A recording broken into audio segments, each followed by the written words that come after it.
Hey everyone, hope you're doing well. Thanks for tuning in today. My name's Mark.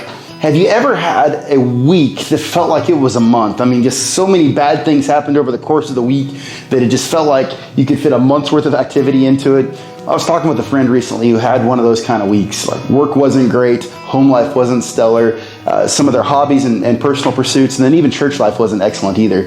And he and I were just talking back and forth about how there are times where God lets us go through some stuff, and it's challenging to do that, especially because we think sometimes that we're entitled to a good life and a problem-free life. And yet, there's this verse that poses a pretty significant problem to that. In John chapter 16, in verse 33, Jesus is talking to his disciples, and he says, in this world, you're going to have trouble.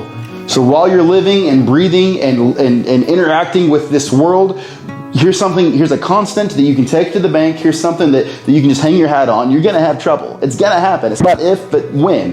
And for how long, and how am I going to respond to it?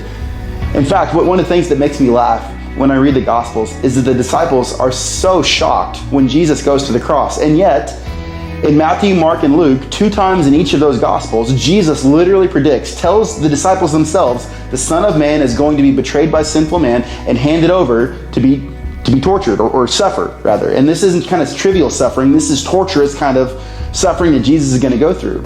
And then in the 4th Gospel, in John's Gospel, 4 different times in John's Gospel, Jesus literally predicts the fact that he's going to go through some suffering. And the disciples are shocked and they're dismayed. And it's really not all that different from us. We are so shocked and taken aback when we go through difficult times and hard times, and when we lose things and relationships seem to break. And yet Jesus himself promised that in this life. So that was what I was talking with my friend. It's one of these things where I know I'm not smart enough to come up with this analogy on my own, but what I started to picture in my mind was a stained glass window. I'm not typically a huge fan of stained glass, but they're in cathedrals all over the world, and some of them are super elaborate, and when the sun catches it, it casts the colored image from the stained glass all throughout the room, and it can be very pretty.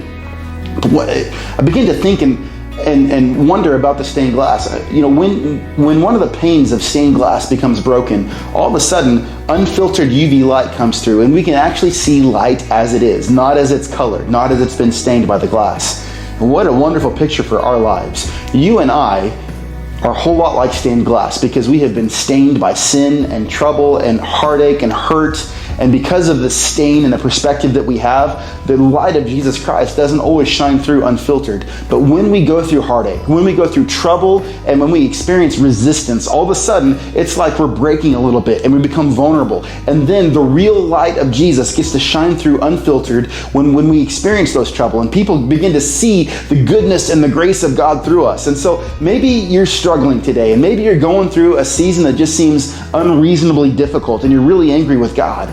Well, maybe you are this work of art that has been stained by sin and circumstances that are just not good and not honoring. And maybe God needs to break a little bit of that off of you so that his light can shine through and people can see his goodness on display through you. Maybe God wants to purpose your trouble for his good.